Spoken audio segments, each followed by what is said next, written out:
आतंकवाद का क्या कोई रंग होता है, क्या कोई जाति होती है, या फिर क्या कोई मजहब होता है? आपका जो जवाब होगा वही जवाब हमारा भी है, नहीं।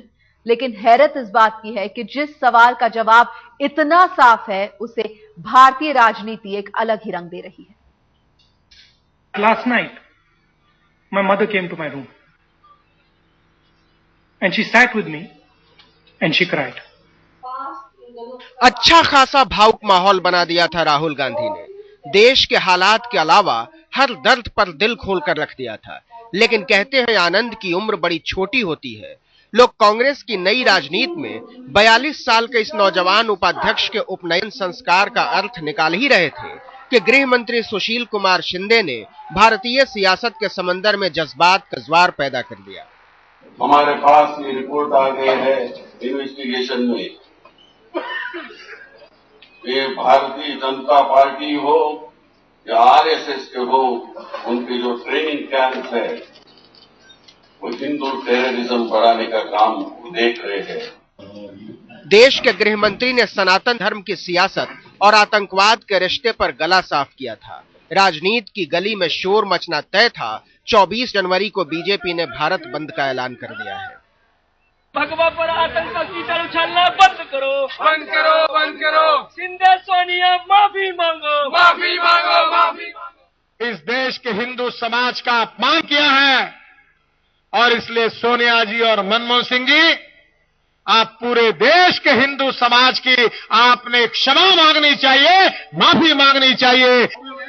सुशील कुमार शिंदे ने ऐसा तीर चलाया था कि गेरुआ राजनीति के सारे गुरुओं के सीने एक साथ छलनी हो गए। अलग अलग झंडों के नीचे से थक हार कर वापस लौटे भूतपूर्व ध्वजाधारी भी धड़कने लगे। हिंदू कभी आतंकवादी नहीं हो सकता। सर्वे भवन्तु सुखिनः का जो पाठ पढ़ाता है वो हिंदू कभी आतंकवादी नहीं हो सकता। शिंदे जी, भारत की संस्कृति को पहचानो। कल्याण सिंह बोले तो मंदिर की राजनीति के महंत मुरली मनोहर जोशी को भी बोलना पड़ा, मजबूरी थी। कल्याण सिंह जी ने ठीक कहा कि हिंदू कभी आतंकवादी नहीं हो सकता, हो ही नहीं सकता, हुआ ही नहीं है कहीं।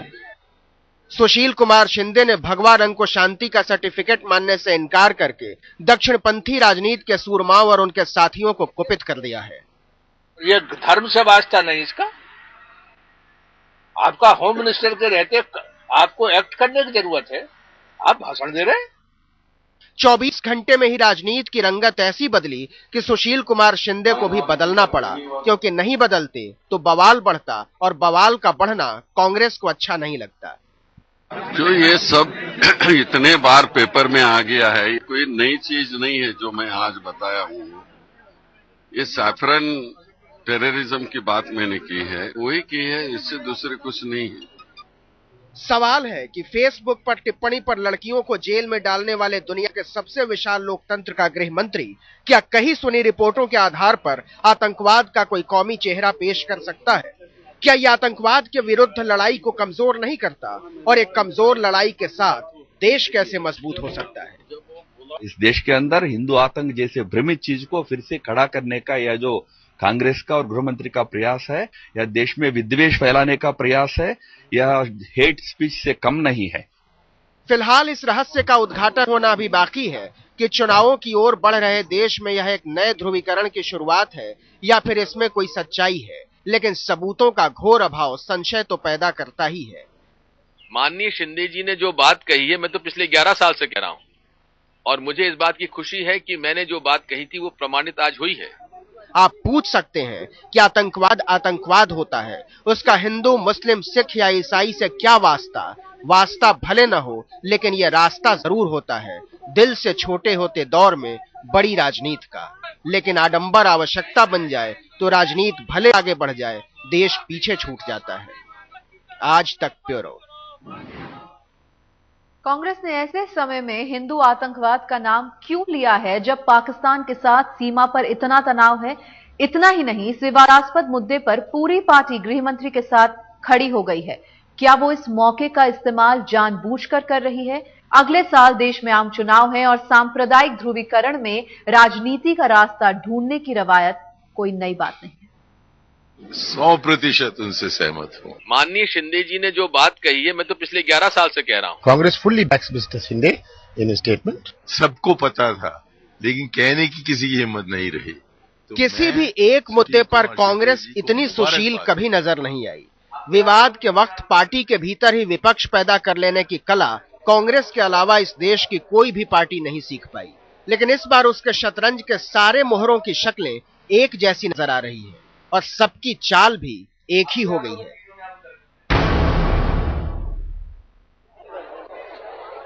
ये शक इसलिए खड़ा हो रहा है कि गृह मंत्री ने वही बात की है जो दिग्विजय सिंह जमाने से कहते आ रहे हैं, लेकिन कांग्रेस के महासचिव के बयान और देश के गृह मंत्री के बयान के कारणों में कोई फर्क नहीं है, तो शक करने वाले करेंगे ही। Congress fully backs Mr. Shinde in a statement, which is nothing but a statement, which is a fact on RSS activities in the country. सैद्धांतिक तौर पर दलगत राजनीति के मोह से मुक्त होने के बाद राज्यसभा में मनोनीत हुए मणिशंकर अय्यर इस मामले में जी हां हुजूर की मुद्रा में है। ठीक बोला है, लेकिन कैसे, इस पर चुप। 100% उनसे सहमत हूँ। शुक्र है कि देश के गृह मंत्री ने यह बताया है, क्योंकि ये कोई रहस्य नहीं थी, सबको पता था, लेकिन कहने की किसी की हिम्मत नहीं रही।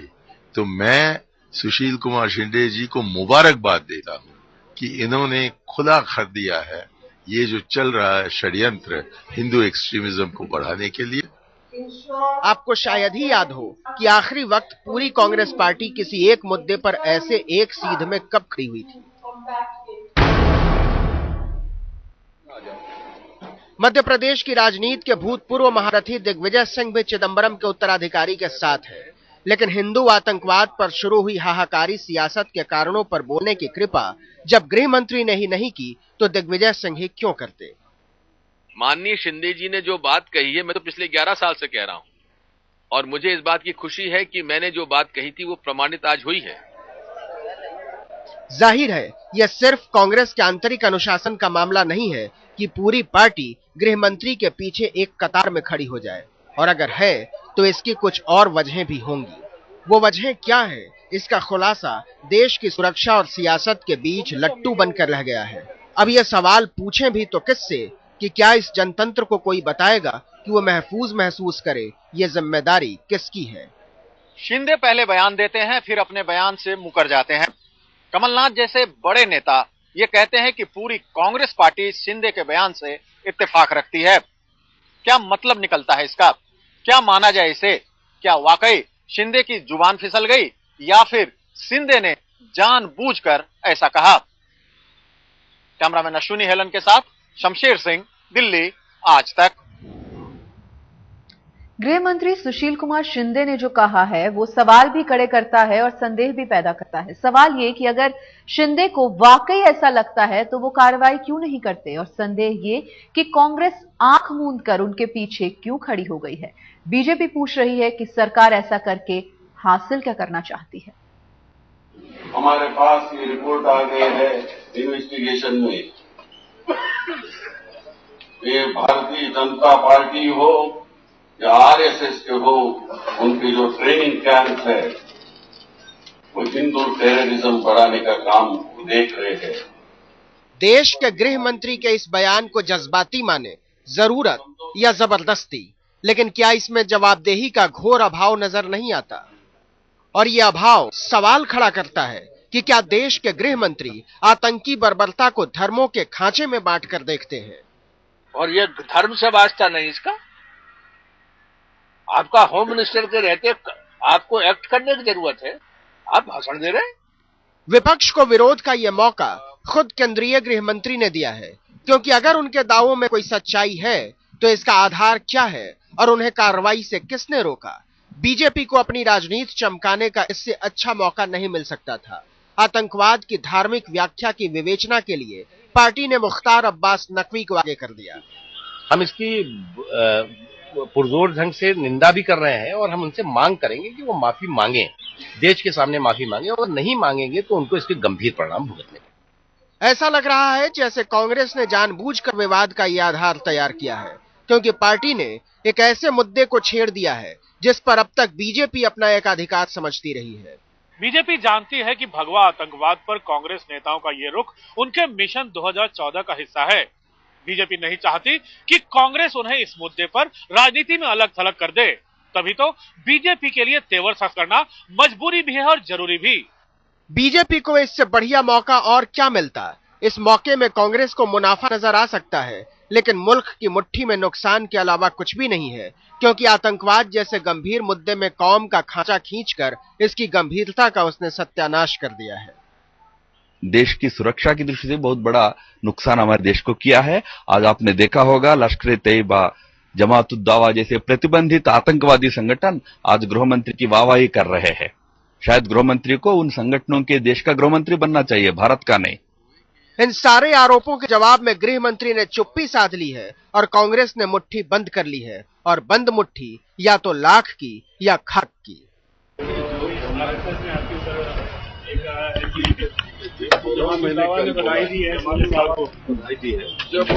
जब वो बोला मैंने कल बोल दिया।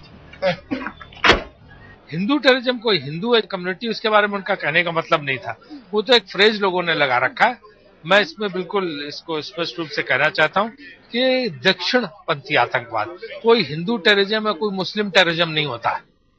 इसमें कितना सच है और कितनी सियासत, ये या तो कांग्रेस जानती है और नहीं तो सरकार, लेकिन लोग ये जरूर जानना चाहते हैं कि इस लड़ाई में उसका लाभ है या नुकसान। और फिलहाल सूरत ये है कि शिंदे ने आतंकवाद की धंधेबाजी में धर्म को शामिल करके समाज में भी अविश्वास की एक अदृश्य रेखा खींच दी है। अमिताभ सिन्हा के साथ बालकृष्ण, दिल्ली, आज तक। उधर कांग्रेस का उपाध्यक्ष पद संभालने के बाद अपने भावुक भाषण में राहुल गांधी ने ऐलान किया कि अब कांग्रेस ही उनकी जिंदगी है। उन्होंने बताया कि नई जिम्मेदारी पर उनकी मां सोनिया गांधी ने कहा कि सत्ता जहर के समान है।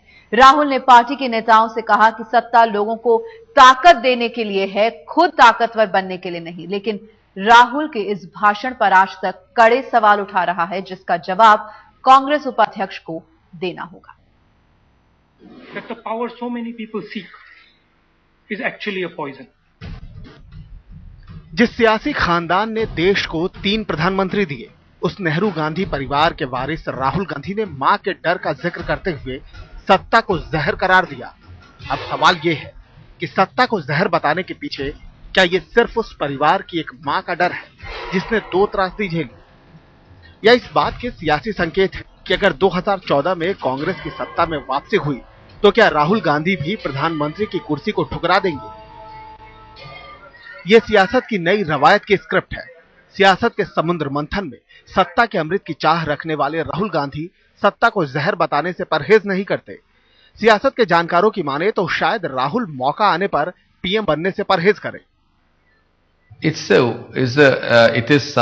a wise sort of advice to a son from the mother that power is like a poison, so you have to be careful.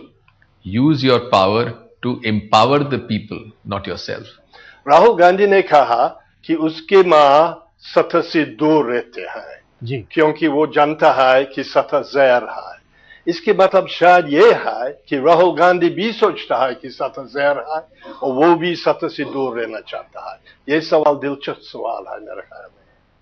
और आपको लगता है कि आने वाले वक्त में राहुल गांधी भी सोनिया गांधी की तरह ही होंगे, ऐसा लग रहा है आपको? तो हो सकते हैं, क्यों नहीं। अभी तक स्पष्ट नहीं है कि राहुल गांधी प्रधानमंत्री के उम्मीदवार बन जाएगा, अभी तक स्पष्ट नहीं है।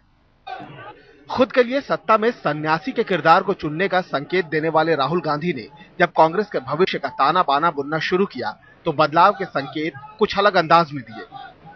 आधी सदी तक जिस पार्टी की कमान गांधी नेहरू परिवार के हाथों में रही, उस पार्टी के भविष्य ने जब जुबान खोली तो निशाने पर परिवार ही आ गया।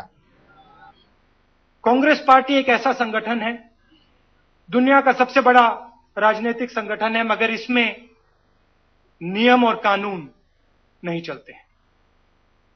शायद एक भी नियम और कानून इस पार्टी में नहीं। हम हर 2 मिनट नए नियम बनाते हैं, पुराने नियम को दबा देते हैं।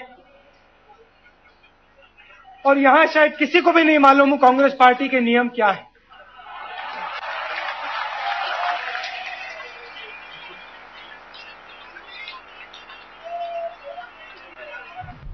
आज तक का सवाल यही है कि अगर राहुल को ऐसा लगता है कि कांग्रेस में नियम कानून नहीं चलते, तो क्या वो अपनी मां पर ही निशाना साध रहे हैं, जो पिछले 11 सालों से पार्टी अध्यक्ष हैं। राहुल शायद बिहार, उत्तर प्रदेश और गुजरात विधानसभा चुनाव में कांग्रेस की दुर्गति को नहीं भूले। एक परिवार के करिश्मे पर दौड़ने वाली पार्टी को बदलने के लिए क्षेत्रीय स्तर पर नेतृत्व को विकसित करने का फॉर्मूला पेश कर दिया। हम लीडरशिप डेवलपमेंट पर फोकस नहीं करते। आज से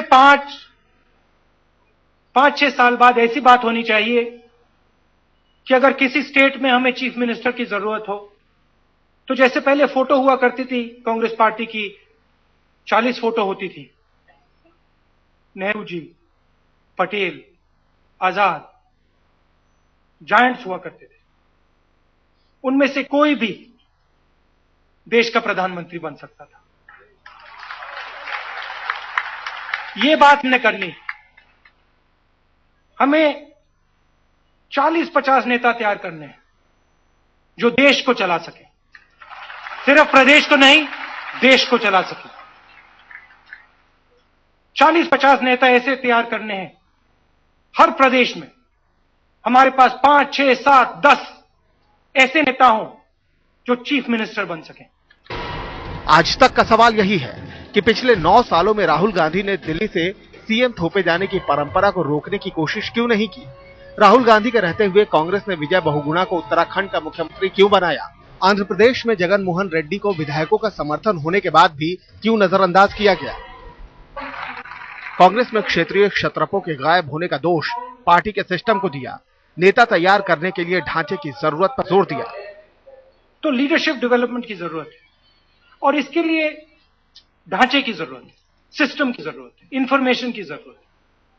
क्योंकि यहां पे जो नहीं होता है, इसलिए नहीं होता है कि कोई चाहता नहीं है, इसलिए नहीं होता है क्योंकि सिस्टम नहीं है। आज तक का सवाल यही है कि इंदिरा गांधी के जमाने से कुछ सालों को छोड़कर कांग्रेस अध्यक्ष का पद गांधी परिवार के पास रहा है, फिर सिस्टम न होने का आरोप राहुल किस पर लगा रहे हैं। राहुल ने कांग्रेस के उन कार्यकर्ताओं की टीस को भी सहलाया जिनकी उम्मीदों की जेब हवाई नेता काट लेते हैं।